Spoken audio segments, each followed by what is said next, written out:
히브리서 12장 1절부터 3절까지 말씀, 제가 한 절, 여러분이 한 절 교독한 뒤 마지막 절은 함께 읽도록 하겠습니다. 저부터 읽습니다. 이러므로 우리에게 구름같이 둘러싼 허다한 증인들이 있으니 모든 무거운 것과 얽매이기 쉬운 죄를 벗어버리고 인내로써 우리 앞에 당한 경주를 하며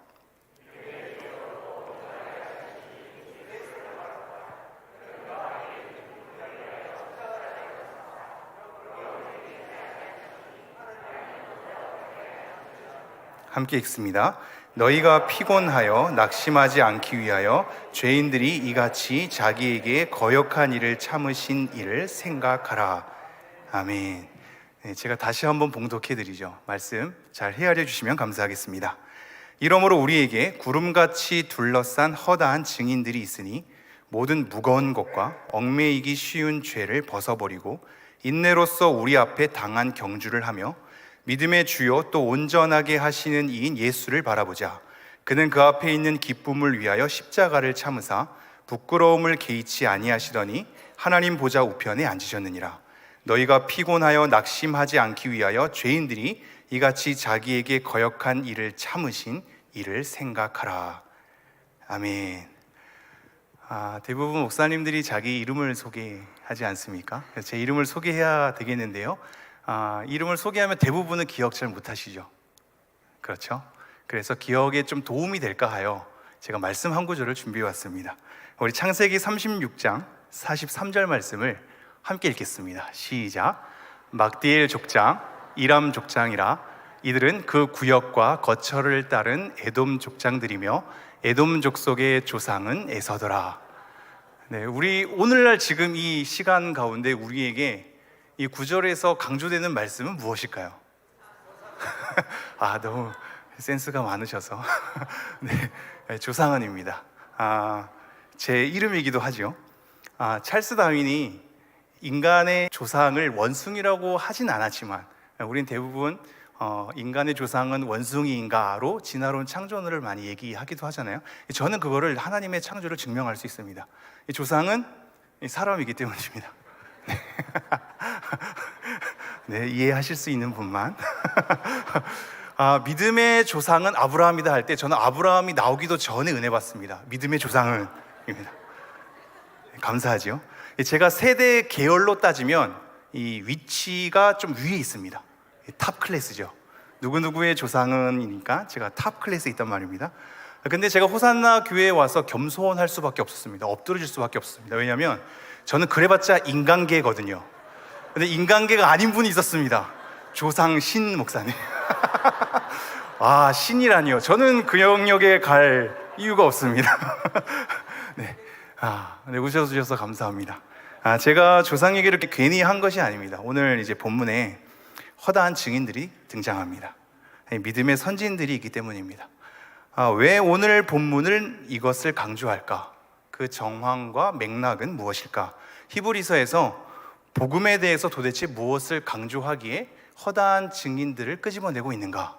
그리고 그들로 하여금 구름같이 빽빽하게 우리를 둘러싸고 있다고 하면서 함께 예수님을 바라보자고, 우리의 삶의 경주를 하자고 같이 외치면서 독려하고 있는 것일까? 이거를 조금 헤아려 봤으면 좋겠습니다. 우선 이 복음이라는 것은요, 간단하지가 않습니다. 간단하게 설명될 수 있는 것이 아닙니다. 그러나 이 옥함의 면도날처럼 간단한 명제로 설명할 수는 있어야 합니다. 굉장히 군더더기 없이 불필요한 논리를 다 제거한 채 정말로 핵심만 간추려서 간단하고 쉽게 알아들을 수 있도록 그 핵심을 살려서 설명할 수는 있어야 합니다. 때로는 복음을 원색적으로 드러낼 수도 있어야 합니다. 그 대상에 따라서, 그 복음을 전하는 상황과 여건에 따라서 굉장히 단호하게 강조를 하면서 원색적으로도 하나님의 말씀을, 복음을 드러낼 수 있어야 하겠죠. 그러나 복음은 생각보다 깊고 넓습니다. 왜냐하면 복음의 크기는 하나님의 크기에 비례하기 때문입니다. 하나님이 담겨져 있는 모든 이야기, 하나님이 누구시며 어떠한 일을 하셨는지, 삼위일체 하나님에 대한 모든 이야기가 우리와 마주하게 될 때 우리에게 기쁜 소식이 됩니다. 그만큼 삼위일체와 관련이 있는 것이며 하나님이 누구시며 어떠한 일을 하셨는지에 대한 그 설명들이 복음의 크기 안에 다 담겨져 있습니다. 우리는 단순히 복음하면 예수님의 죽으심과 부활하심만 설명할 때가 많죠. 존 파이퍼 목사님이 이런 책을 지었습니다. 하나님이 복음이다. 하나님이 복음이다. 이게 무슨 의미일까요?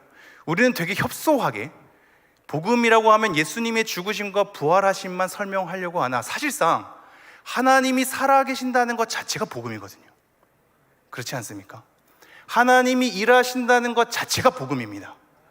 하나님께서 활동하시며 끝까지 우리를 붙들어 주시고 그 가운데 예수 그리스도를 보내주신 것, 죽으심과 부활하심을 넘어서 성령님을 우리에게 허락하신 것, 그 성령님이 우리 가운데 거하사 우리의 모든 인생을 짊어지고 가시며 완성될 하나님의 나라를 향하여서 우리를 끄집어 가시는 그 모든 것이 우리로 하여금 기쁜 소식이 됩니다.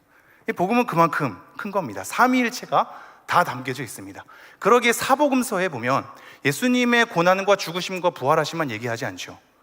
천사를 통하여서 예수님의 잉태를 얘기하시며 출산과 어린 시절을 다 얘기합니다. 세례 요한에 대한 걸음까지 소개하시며 예수님의 공생애를 다 소개합니다. 죽음과 부활하심만 얘기하는 것이 아니란 말이죠.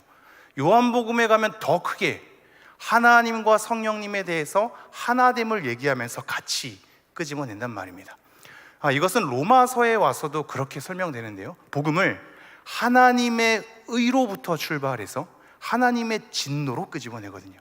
죄와 형벌을 다루면서 예수 그리스도의 죽으심과 부활하심을 얘기한 뒤에 우리가 그리스도와 연합되어 있다는 것까지도 설명합니다.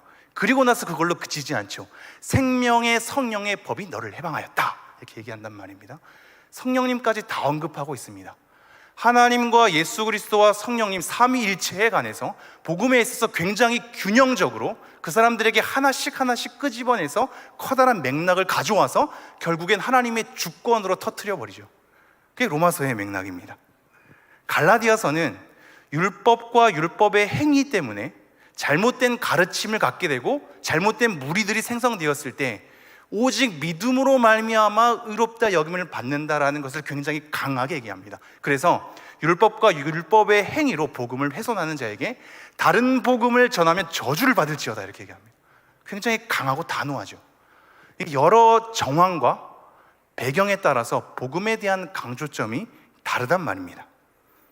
오늘 히브리서도 마찬가지입니다. 히브리서의 배경은 우리의 정황을 좀 돌아보게 합니다. 왜냐하면 히브리서의 배경 속에는 수많은 사람들이 배교를 했기 때문입니다.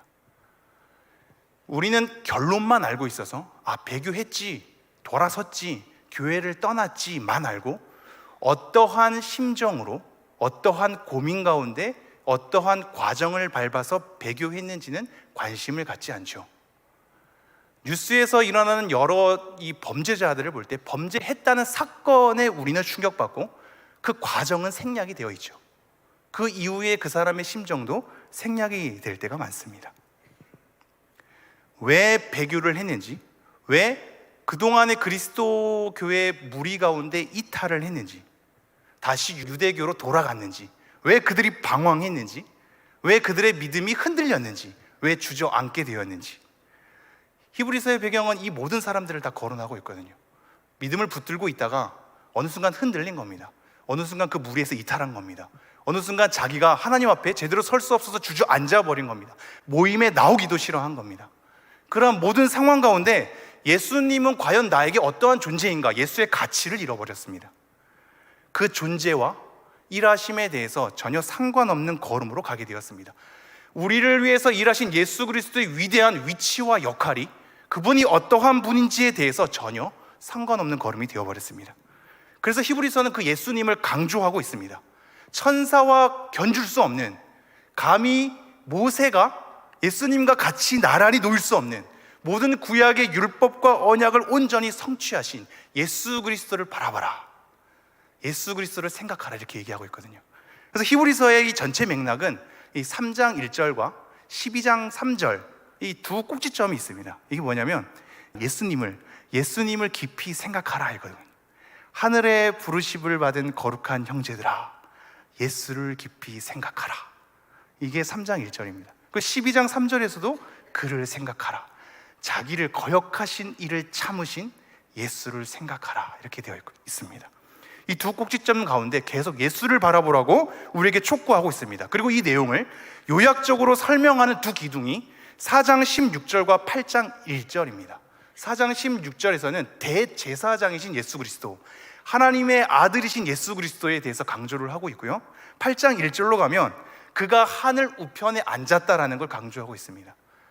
구약의 맥락 가운데 흔들리는 그들에게 유대교의 흐름 가운데 그리스도교로 탈바꿈해서 진정한 예수를 발견해서 그 걸음을 걸었습니다만, 예수님에 대한 존재의 가치를, 예수님이 이루신 일을, 예수님에 대한 존재의 위대함을 잃어버린 그들에게 구약의 맥락에서부터 쫓아와서 견줄 수 없는 예수 그리스도가 우리 앞에 놓여 있다. 하늘 우편에 앉으신 대제사장이신 하나님의 아들로서 그 역할을 수행하신 예수가 우리에게 있다. 이게 8장 1절입니다. 그가 우리에게 있다. 그러므로 담대히 걸어가라고 얘기합니다. 그가 우리에게 있으니 이 모든 것을 성취하신 예수 그리스도께서 부활한 것만 아니라 하늘에 오르사 하나님 우편에 앉아서 끝까지 우리를 중보하고 붙들고 있으니 너의 길을 가라, 믿음의 길을 가라, 예수를 생각하며 예수를 바라보라, 이렇게 얘기를 하고 있습니다. 히브리인들에게는 이것이 굉장히 중요한 맥락이겠죠. 유대교에서 그리스도교로 이동한 유대인 그리스도인들은 이 맥락이 굉장히 중요했을 겁니다. 그러나 여러분, 우리에겐 어떠합니까? 여러분에겐 어떠합니까? 지금 대제사장, 하나님의 아들 예수 그리스도, 이것이 여러분에게 마음이 와닿습니까? 네, 와닿군요. 이게 굉장히 와닿지 않는 것처럼 느껴질 수 있을 겁니다. 그런데 잘 돌이켜 보십시오. 와닿지 않는 것은 우리가 하나님에 대해서 우리의 삶의 현실과 우리의 삶의 자리에서 하나님에 대해서 우리가 필요할 때에만 하나님을 부르짖는, 내 삶 가운데 하나님의 음성이 들리는가, 내 마음속에 감동을 주는가, 내 현실 가운데 하나님께서는 도와주시는가에 대해서 우리가 그 현실에만 매몰되면 하나님에 대한 성경의 증언들을 쫓아가기가 어렵습니다. 뜬구름 잡는 소리가 되면 나와 아무런 상관없는 소리가 되죠. 여러분 잘 생각해 주십시오. 예배라는 것은 우리의 현실을 끄집어 와서 하나님이 누구신가, 하나님이 어떠한 일을 하셨는가를 쫓아가는 작업입니다. 하나님을 받는 겁니다. 하나님 앞에 마주하는 겁니다. 하나님, 내 현실 속에서 무엇을 했나요? 무엇을 도와주셨습니까? 나의 마음을 어떠한 것을 만지셨나요? 어떠한 음성을 들려주셨습니까?로 내 현실 가운데 하소연만 하는 것이 아니라, 그것도 물론 중요한데 우리의 모든 현실을 안고 와서 하나님은 과연 누구란 말인가? 성경에 증언한 하나님이란 어떠한 분이란 말인가? 어떠한 일을 하셨는가? 이것을 쫓아가는 작업이 예배입니다. 그러므로 우리는 근원적인 질문을 가지고 해야 합니다. 지금 이 순간 그냥 나에게 감동이 되고 내 현실에 적용이 될 만한 것들을 한번 건져보자 라는 태도라면 전혀 상관없는 소리가 될 수 있겠죠. 그러나 인간이란 과연 누구란 말인가? 우리의 삶은, 이 세대는 어떻게 걸어가야 한단 말인가? 내 삶의 부르심은 무엇이란 말인가? 하나님이란 존재는 지금 이곳 가운데 어떻게 일하시고 있단 말인가?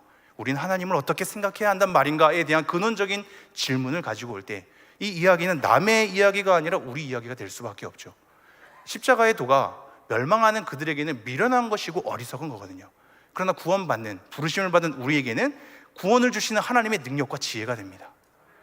우리의 부르심을 생각할 때, 하나님을 생각할 때 이것은 뜬구름 잡는 소리가 아니란 말이죠. 하나님이 과연 누구시며 그분이 나를 어떻게 생각하시는가를 끌고 가셔야 합니다. 오늘 한번 본문으로 돌아와 보죠. 오늘 본문에 보면 허다한 증인들이 우리를 둘러싸고 있습니다. 이것 자체만으로도 사실 감격입니다. 허다한 증인들이 우리를 둘러싸고 있답니다. 이게 마라톤을 할 때 양 길가에 쭉 수많은 행렬이 서 있어서 우리를 응원하듯이, 원형 경기장에서 수많은 사람들이 그렇게 원형으로 다 둘러싸인 채 경기를 하는 그들을 응원하듯이 우리를 빽빽하게 둘러싸고 있습니다. 이들의 무리들 가운데 우리가 있는 겁니다. 그런데 이 무리가 왜 등장하는가가 중요하겠죠. 지금 우리를 둘러싸고 있으면서 응원하고 있습니다. 힘내라고, 예수를 바라보자고, 예수를 바라보라라는 명령으로 쓰이지 않고 예수를 바라보자라고 함께 끌고 가고 있습니다. 예수를 같이 바라보자입니다. 그를 깊게 생각하자입니다. 같이 경주를 하자입니다. 우리를 굉장히 응원하는 메시지거든요. 우리를 이렇게 세우고 있고, 지친 우리에게, 넘어지는 우리에게, 주저앉은 우리에게 더 이상 주저앉지 말고 함께 가자, 같이 붙들고 가자, 내가 너를 응원하고 있다, 둘러싸고 있다. 마치 엘리야가 혼자 차라리 제가 죽었으면 좋겠습니다라고 고백할 때 하나님께서 바알에게 절하지 아니하는 7,000명이 있다고 얘기하는 것보다도 더 든든한 구약의 모든 인물들이 우리 가운데 둘러싸고 있다, 이렇게 얘기를 하고 있습니다. 그런데 이 허다한 증인들에 관해서 우리가 한 가지를 좀 생각해 보죠. 11장 1절에 보면 여러분이 잘 아는 말씀이 등장합니다. 믿음은 바라는 것들의 실상이요 보이지 않는 것들의 증거니, 이렇게 얘기합니다. 믿음은 바라는 것들의 실상이요 보이지 않는 것들의 증거랍니다. 이게 굉장히 헤아리기가 쉽지 않은 말인데 당연히 여러 가지 깊이 있게 헤아려 봐야 될 구절이긴 합니다. 근데 조금 우리는 약간 쉽게 다가가 보죠. 지금 뭐라고 얘기하냐면 이 바랄 수 없는 가운데 바라게 하는 걸음이 믿음이다, 보이지 않는 가운데 보게 하는 걸음이 믿음이다, 이렇게 얘기하고 있는 겁니다. 다시 말하면 이렇습니다. 지금 히브리서 11장에 등장하는 이 믿음에 대한 내용을 한 가지를 정의하는데, 이것은 믿음에 대해서 전체를 다 아우르는 설명이 아니거든요. 히브리서의 흐름 가운데 특별한 강조점을 띠고 있는 겁니다.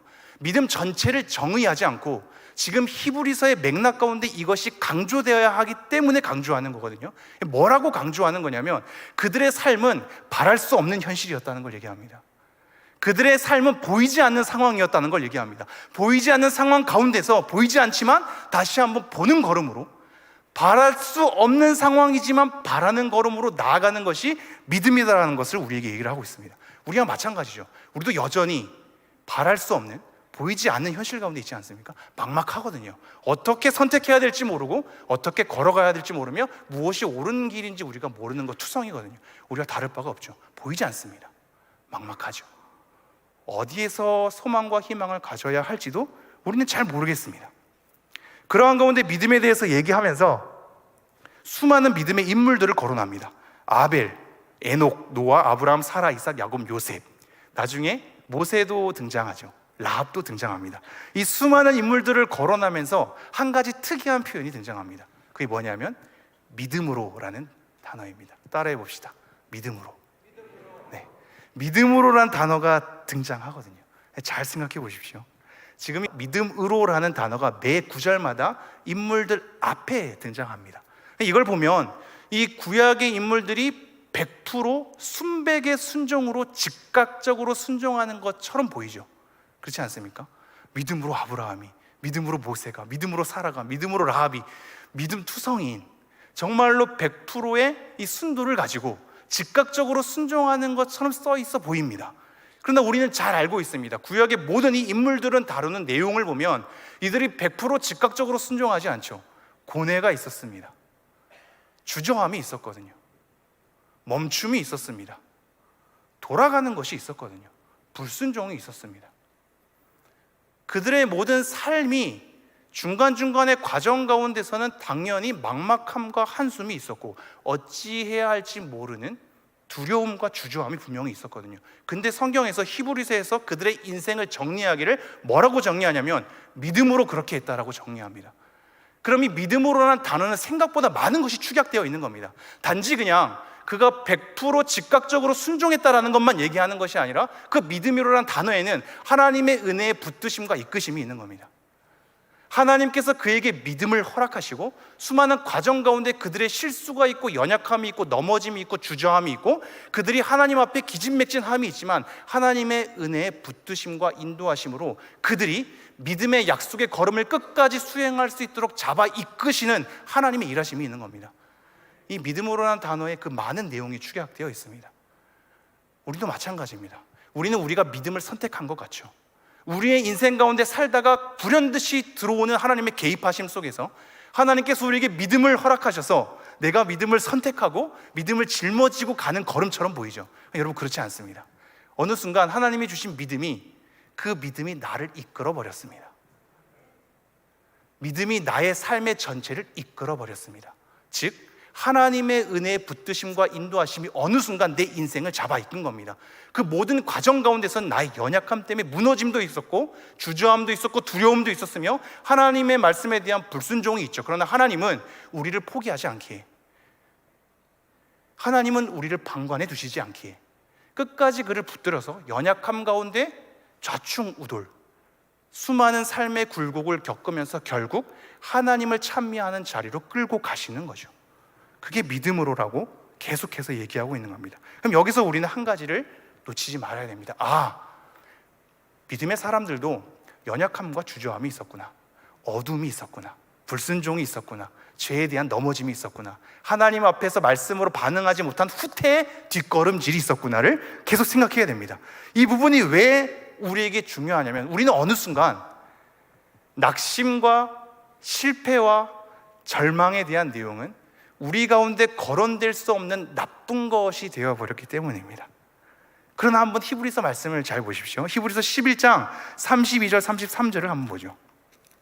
히브리서 11장 32절 33절 제가 읽겠습니다. 내가 무슨 말을 더 하리요? 기드온, 바락, 삼손, 입다, 다윗 및 사무엘과 선지자들의 일을 말하려면 내게 시간이 부족하리로다. 이 모든 사람들을 말하기에 시간이 부족하다고 얘기하면서 33절, 그들은 믿음으로 나라들을 이기기도 하며 의를 행하기도 하며 약속을 받기도 하며 사자들의 입을 막기도 하며. 엄청나죠?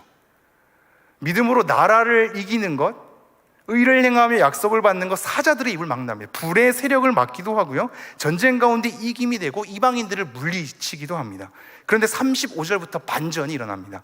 뭐라고 일어나냐면 죽음에 대해서 얘기합니다. 심한 고문에 대해서 얘기하고요, 풀려나는 것을 원하지 않아서 구속됨을 얘기합니다. 조롱과 채찍을 얘기하고 결박과 옥에 갇히는 시련을 얘기합니다. 돌로 치는 것, 톱으로 켜는 것, 칼로 죽임을 당하는 것, 모든 궁핍과 환난과 학대를 받았다, 이렇게 얘기합니다. 정리하면 이렇습니다. 여러분, 믿음의 걸음에는 보이지 않고 바랄 수 없는 가운데 막막한 현실을 짊어지고 가는 그 믿음의 과정의 걸음은 승리와 이김과 놀라움에 대한 능력, 모든 것을 다 해치울 수 있는 엄청난 위력, 이런 것만 있지 않고 궁핍과 환난과 어두움이 존재한답니다. 믿음의 걸음에는 이 양가지 다 내용이 포함되어 있답니다. 믿음의 사람들이 그랬답니다. 허다한 증인들이 이것을 증거하고 있답니다. 때로는 좋은 길로 가기도 했지만 때로는 망하는 길로 가기도 한 겁니다. 실패와 좌절과 낭망이 있었던 겁니다. 그들에게 궁핍과 어려움이 있었던 겁니다. 이것을 부인하지 않죠. 히브리서 11장은 그것을 계속해서 얘기합니다. 낮과 밤이 있고 빛과 어둠이 있습니다. 명과 암이 존재하는 겁니다. 믿음의 걸음에는 이 모든 것이 다 존재합니다. 어느덧 한국교회는 근대 이후의 급속한 성장이 이 한국 사회와 경제의 성장과 더불어서 일어났습니다.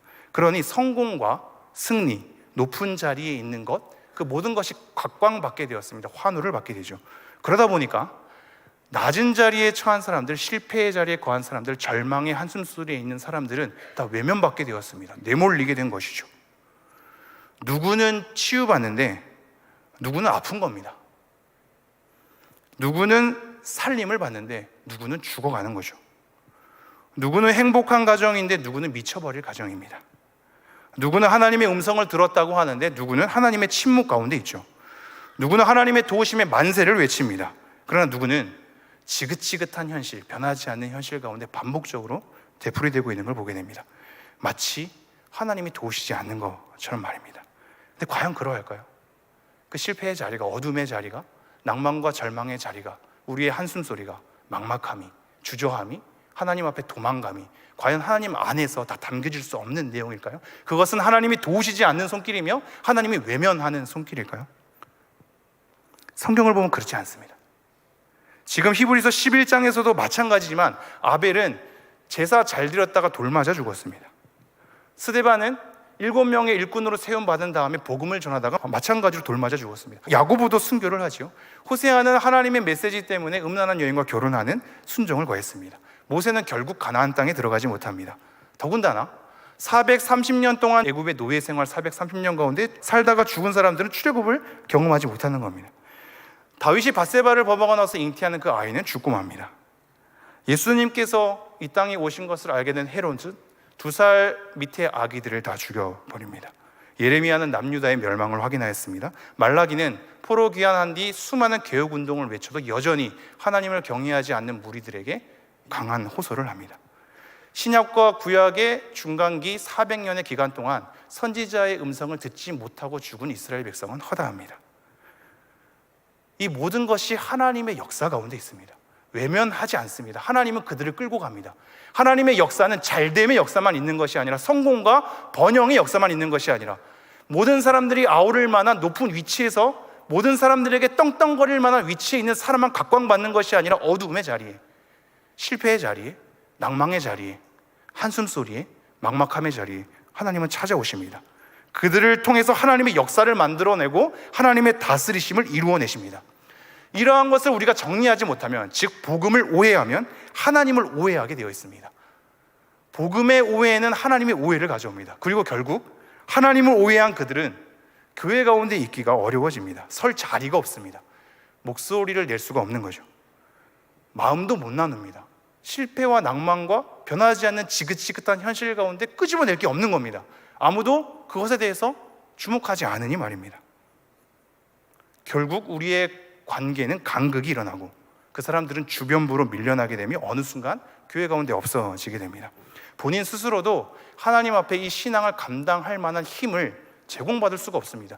이 어려움들을 설명해내서 버틸 믿음의 내용이 없기 때문입니다.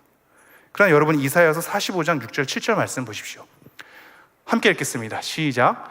해 뜨는 곳에서든지 지는 곳에서든지 나밖에 다른 이가 없는 줄을 알게 하리라. 나는 여호와라, 다른 이가 없느니라.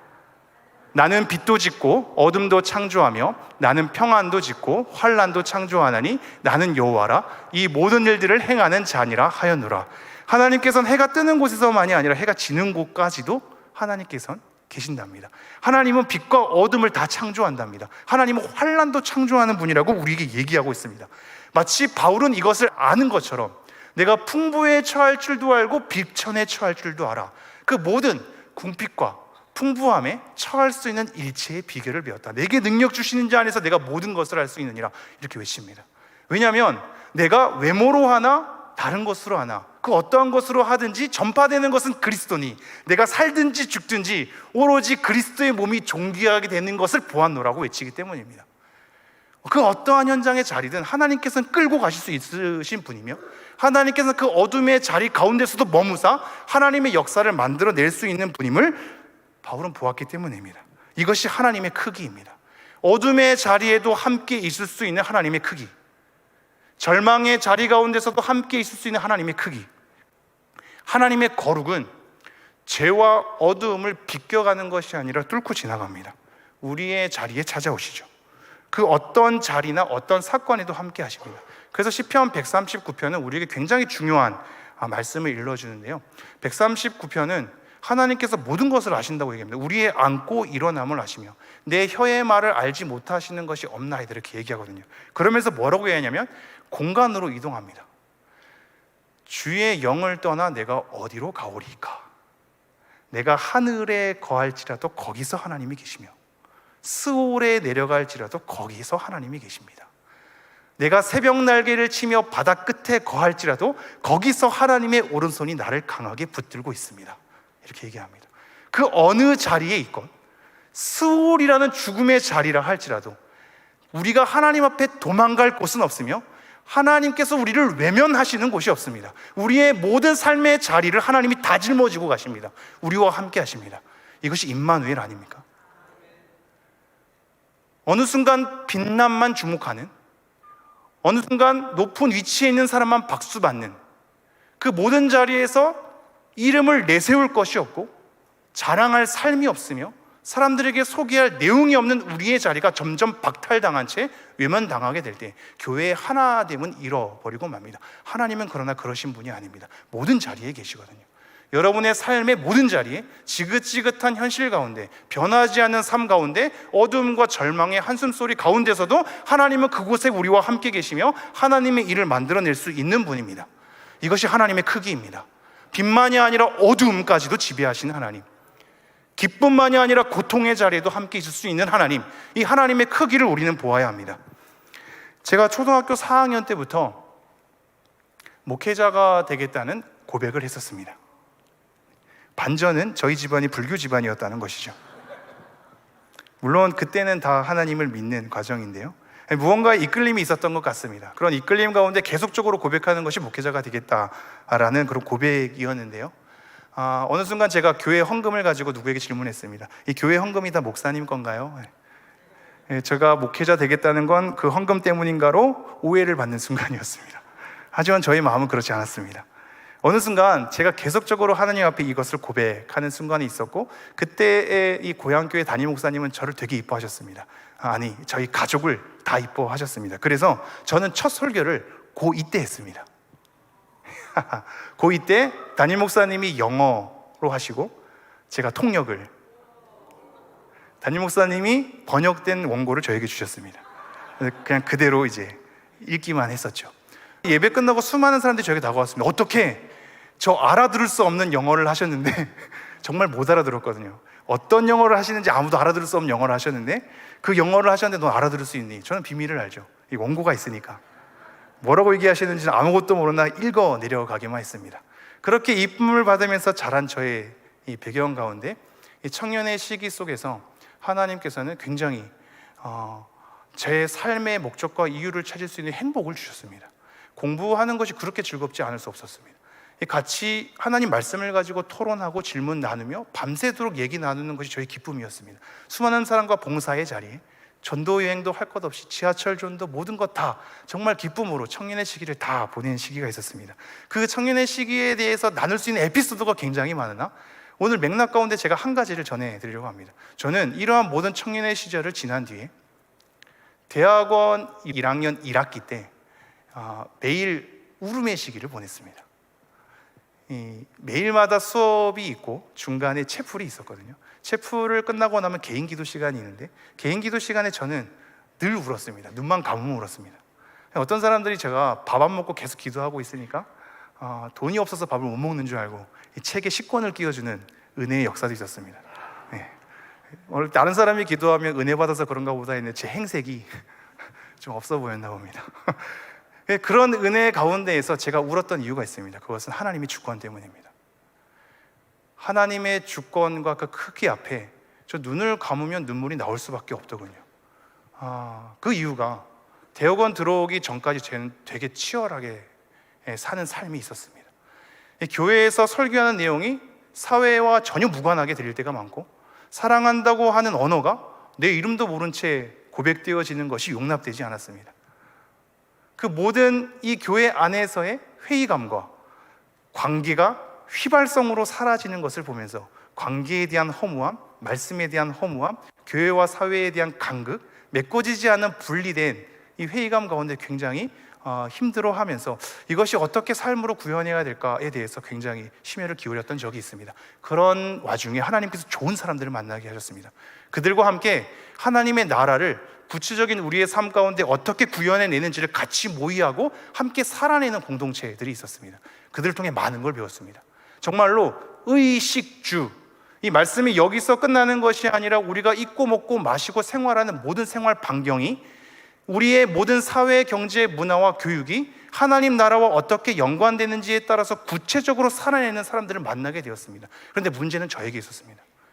그들에게 많은 것을 배웠고 많은 삶을 구현해내려고 노력했지만 어느 순간 불현듯 내 삶의 현실에 구현해내는 것을 집중하다 보니 하나님이 흐려지기 시작했습니다. 예전에는 하나님께 와서 기도하고 엎드렸거든요. 하나님 찾았거든요. 내 삶의 현실을 하나님 나라에 대한 모습으로 어떻게 구현해낼까를 심혈을 기울여다 보니 어느 순간 하나님을 의지하는 것이 점점 흐려지고 하나님께 예배하는 것이 점점 흐려지며 하나님을 찾는 것이 점점 흐려지게 되었습니다. 그러한 가운데 신대원을 들어와서 하나님의 주권 앞에 마주하게 되는데 저는 그 하나님의 크기가 상같이 머물러서 나를 기다리시고 나를 받아내시는 하나님의 크기 앞에 눈물을 하염없이 흘렸습니다. 그리고 그 눈물은 감정적으로 한 학기 내내 동안 하나님 앞에 눈물로 나아갔지만 나중엔 신학적으로 목회적으로 정리되기 시작했습니다. 뭐가 정리됐냐면 계속 늘 의문을 품은 나의 의문 중 하나는 하나님의 주권과 우리의 의지에 대한 균형적인 부분이었거든요. 백에 대한 것이 있으면 도대체 이것에 대한 배분을 어떻게 해야 될까?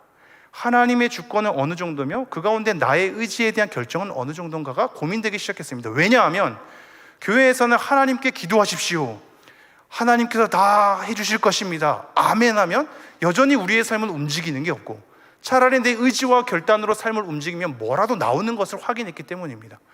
그러니 도대체 하나님의 주권이란 무엇인가, 나의 결단과 의지란 무엇인가에 대한 이 비율이 어떻게 자리매김해야 될지를 전혀 헷갈리는 과정을 겪게 되었습니다. 그러다가 하나씩 정리했습니다.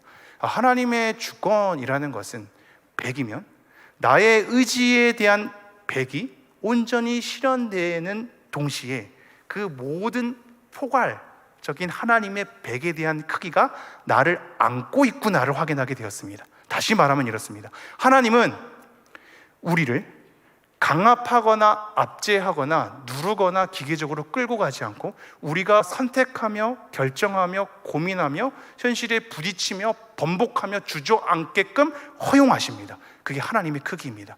하나님의 주권이라는 것은, 다스림이라는 것은 우리의 의지를 말살하지 않고 우리의 자아를 부수지 않고 온전히 하나님 앞에 우리가 스스로 하나님 앞에 올바른 자가 될 수 있도록 선택하게 하시며 고민하게 하시며 그 가운데 과오를 걷게 하시며 그 가운데 수많은 죄와 악에 대한 영향을 받게 하시면서 그 길을 겪게 하시는 하나님의 크기를 저는 확인한 것입니다. 하나님이 이 땅에 사람들을 창조했을 때 죄를 지을 수 있는 가능성으로 창조하셨습니다. 너무나 대단한 것 아닙니까? 하나님께서 인간을 창조하시는데 죄를 지을 수 있는 가능성으로 창조하셨답니다. 죄를 지을 수도 있지만 그들을 기계적으로 대하지 않고 그들의 자유를 박탈하지 않으며 그들을 강압하지 않고 그들을 억누르지 않으며 하나님께서 그들이 스스로 하나님을 선택할 수 있도록 악에 대한 가능성이 있음에도 불구하고 하나님께서 그렇게 우리를 창조한 겁니다. 그리고 여전히 구원의 은혜를 받은 우리가 여전히 하나님 앞에 선택하며 고민하며 죄와 부딪히게 하며 넘어지게 하며 쓰러지게 하며 그 수많은 반복된 과정을 겪게 하십니다. 그러면서 우리를 만들어 가십니다. 이 가운데 하나님의 기다림이 있습니다. 하나님의 참으심이 있습니다. 하나님께서 우리가 우리 되게 하기 위해서 온전히 우리를 목적하기 때문에, 우리를 써먹으시려고 하는 것이 아니라 우리 자체를 목적하고 있기 때문에 내가 스스로 하나님을 선택할 수 있게끔, 하나님의 고귀함을 발견할 수 있게끔, 하나님의 사람으로 우리가 그 길을 당당하게 걸어갈 수 있게끔 기다리시며 옆에서 보조하시며, 때로는 앞장서시며 때로는 우리를 앞세우시며, 때로는 옆에 동행하시며 때로는 모습을 감추기도 하시며, 때로는 침묵하시며 때로는 하나님의 소리를 바라기도 하시면서 하나님께서 우리를 만들어 가신다는 것을 확인하게 되었습니다. 허다한 증인들이 그러합니다. 허다한 증인들은 수많은 인생을 살았습니다. 수많은 현실 가운데 다양한 삶의 방식을 지녔습니다. 그런데 그들 모두가 자유롭게 고민하고 선택하는 과정이 있을지라도 하나님은 그들을 끝까지 붙들어서 하나님의 사람으로 만들어 내셨습니다. 믿음의 걸음을 걷게 하셨습니다.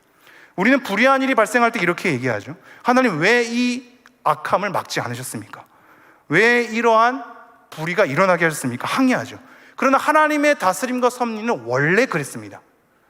원래 그랬습니다. 우리는 필요할 때만 하나님께서 개입해 주셔서 막기를 원하는, 그 불의함 가운데 따지기를 원하는 습성이 있지만, 사실상 하나님은 늘 특별히 나타나셔서 특별한 하나님의 섭리로 끌고 가실 때도 있지만 대부분은 우리가 선택하게 하시고 고민하게 하시고 결정하게 하셔서 부딪히게 하십니다. 늘 그랬던 하나님이 갑자기 악이 발생할 때, 우리에게 불의함이 발생할 때 막지 않으십니다. 그건 모든 걸 막는 것은 우리의 모든 자유, 우리의 모든 선택과 고민, 그 가운데 빚어가는 과정이 다 박탈당하기 때문입니다. 하나님 막지 않으시죠. 그 모든 것을 허용하십니다. 근데 그 속에서 하나님의 오래 참음으로 만들어내십니다. 그래서 고린도전서 13장의 사랑을 보면 오래 참음을 많이 거론하죠. 오래 참음입니다. 하나님께서 오래 참으시는 겁니다. 당장에 개입하지 않으시고 오래 참으사 우리가 온전히 하나님을 바라볼 수 있도록 옆에서 보조하시며 진리로 이끄시며 기다려주시며 인내하시면서 나아가는 겁니다. 그래서 오늘 본문에 보면 하나님의 인내가 보게 됩니다. 히브리서 12장 2절 3절에 보면 예수님의 참으심, 3절도 이같이 자기에게 거역한 일을 참으신 일을 생각하라, 이렇게 얘기합니다. 하나님의 참음이 있습니다. 구속의 과정을 그냥 뛰어넘지 않습니다. 시간과 공간 속에서 그 구속의 고난을 견뎌내십니다. 겪어가십니다. 과정을 지나옵니다. 모든 조롱과 모욕의 자리를 지나오십니다. 고난과 힘겨움과 대항하는 일들을 견뎌내십니다. 하나님께서 손쉽게 단숨에 그것을 바꿔버리지 않습니다. 그 과정을 지나오십니다. 악을 무서워하거나 두려워하지 않고 당황하거나 뒷걸음치지 않고 한번 악함을 저질러 봐라, 너 한번 해봐 라는 것처럼 하나님의 크기 가운데 허용하시면서 악을 활개치게 하십니다. 하나님은 그것보다 크시기 때문입니다. 하나님은 우리의 죄보다 크시며 우리의 실패보다 크시기 때문입니다. 악의 활동보다 크시기 때문입니다. 모든 죄와 악은 하나님 아래에 있습니다. 그것이 욥기에서 증명하는 겁니다. 하나님의 주권은 그 과정 가운데서 우리를 만들어내는 겁니다. 그 과정 가운데 숱한 사람들의 여러 행보가 있을지라도 모든 것이 합력하여 선을 만들어낼 수 있는 분이십니다. 악을 선으로 바꾸실 수 있는 분이십니다. 결국 하나님은 하나님의 뜻을 이루어 가실 것입니다. 마치 성경에서 말씀이 응하게 하려 함이라 라고 약속한 것처럼 말입니다. 우리는 이 하나님의 크기 가운데 있습니다. 이 크기 가운데 하나님의 인내와 참으심을 거론하면서 우리에게 인내로서 지금 경주하라고 얘기하고 있습니다. 하나님의 오래 참으심과 인내로서 빚어지는 구속의 사건, 하나님의 주권과 섭리를 생각하면서 우리 보고 경주하라고 얘기하고 있습니다. 우리의 레이스를 달리랍니다. 근육이 팽팽하게 부어오르고 핏줄이 막 끓어오르고 그 가운데 숨막혀하고 헐떡여하고 주저앉아 싶어 버리기도 하고 멈추고 싶고 도망가고 싶고 기진맥진하지만 하나님께서 다시 한번 투쟁하라고 얘기합니다. 그 모든 것을 하나님의 인내로서 같이 담당하고 있으니 너의 어려운 자리와 힘겨움의 자리와 어둠의 자리도 내가 함께하고 있으니 너가 모든 것이 활개친다 할지라도 결국 합력하여 선을 이루실 것은, 악에서 선으로 바꾸실 것은 하나님이시니 우리 보고 투쟁하랍니다. 무거운 것과 얽매이기 쉬운 죄를 벗어버리고 믿음의 사람으로 경주하랍니다. 그러면서 예수를 바라보라고 얘기하고 있습니다. 지금 이 예수를 바라보라고 얘기할 때 뭐라고 마무리를 하라고 있냐면요, 믿음의 주요 온전하게 하시는 이라고 얘기하고 있죠. 믿음의 주라고 할 때 이 주는 근원과 시작입니다. 우리의 믿음을 시작하게 하신 예수님께서 온전하게 하시는 완성의 상태로 우리를 붙잡아 가시겠답니다. 모든 거역한 일을 참으신 예수님께서 우리를 끌고 가서 완성으로 이끌고 만드시겠답니다. 우리 안에 착한 일을 시작하시니까 예수 그리스도의 끝날까지 이루실 줄을 바울이 확신했던 것처럼 알파와 오메가가 되시는, 믿음의 시작이요 마침이 되시는, 근원부터 우리를 끄집어내어서 완성으로 이끌고 가시는 예수 그리스도의 그 신실함이 우리로 하여금 피곤하여 낙심하지 않기 위해서 오늘도 우편에서 중보하며 우리를 붙드시고 계시기에 끝까지 그 길을 경주하라고 얘기를 하고 있습니다. 오늘 말씀 한번 정리해 봅시다. 하나님의 크기에 대한 이 세 가지를 우리는 오늘 다뤘습니다. 하나님은 우리의 어둠의 자리, 실패와 낙심과 절망과 힘겨움과 고통과 한숨의 자리에도 함께 하십니다. 하나님의 다스리심은 우리를 강압하거나 압제하거나 기계적으로 단숨에 해결하지 않고 우리로 하여금 하나님 안에서 선택하고 고민하고 부딪히고 경험하며 과정을 지나게 하십니다. 하나님은 그 과정 속에서 우리를 인내하시며 빚어가시는 분이십니다. 우리 주 예수님은 믿음의 시작과 원천이요 마침과 완성이 됩니다. 우리를 결국 완성으로 끌고 가실 겁니다. 여러분, 제가 말 빠르게 지금 내용의 분량이 좀 많았는데요, 갈무리를 하죠. 우리는 각자 매어진 현실 가운데 살아갑니다. 그런데 여러분, 우리는 그 자리에서, 그 우리 현실의 자리에서 하나님 편에 서서 하나님을 증언하는 사람으로 부름을 받았습니다. 나라는 이 삶의 인생이 우리가 겪는 시간과 공간 가운데, 그 모든 관계 가운데, 그 현실 가운데 묶여지게 하셨습니다. 나만이 살 수 있는 인생으로 흘러가게 하셨습니다. 내가 선택할 수 없는, 어느덧 흘러와 보니 이런 현실을 마주하고 있는 우리 가운데 하나님은 묶여 놓으신 겁니다. 여러분, 그 자리에서, 아무도 대신할 수 없는 그 현실의 자리에서, 막막하고 한숨이 섞이는 그 모든 지긋지긋한 현실인다 할지라도 그 현실의 자리에서 하나님을 찬미해 주십시오. 성령을 따라 행하도록 노력해 주십시오. 우리 주 예수 그리스도를 바라보며 함께 걸어갔으면 좋겠습니다. 우리의 믿음을 시작하신 이가 완성하실 것입니다. 여러분의 삶의 자리가 어둡다 할지라도 어둠을 빛으로 만들 수 있는 하나님께서 여러분을 끌고 붙잡아 가실 것입니다. 우리는 구속의 은혜의 토대 가운데 서 있습니다. 모든 허다한 증인들이 우리를 응원하고 있으며 그들이 예수 그리스도를 바라보며 걸었던 것처럼 이제 우리는 다시 오실 예수 그리스도를 바라보면서 우리의 인생을 걷게 되어 있습니다. 이 현실 가운데 우리의 삶이 놓여 있는 겁니다. 막막한 현실이라 할지라도 하나님이 주신 우리 삶의 인생입니다. 그 가운데 엮게 하셨으며 그 가운데 하나님 바라보게 하십니다. 여러분이 어떠한 상황 가운데 있어도, 어떠한 현실의 자리 가운데 있어도 그 자리에서 하나님을 찬미하도록 하나님은 지금도 우리를 붙드십니다. 하나님의 이 오래 참으심을 생각하며, 우리 주 예수 그리스도의 붙드심을 생각하며, 하나님의 은혜와 자비를 생각하며 여러분의 어려운 현실을 걸어내 주십시오. 여러분의 삶의 자리를 소홀히 여기지 말고 정직하게 걸어내 주십시오. 그 자리에서 하나님 편에 서서 하나님께 온전히 송축하며 하나님을 높이시는 우리 모두가 되기를 간절히 소망합니다. 기도하겠습니다.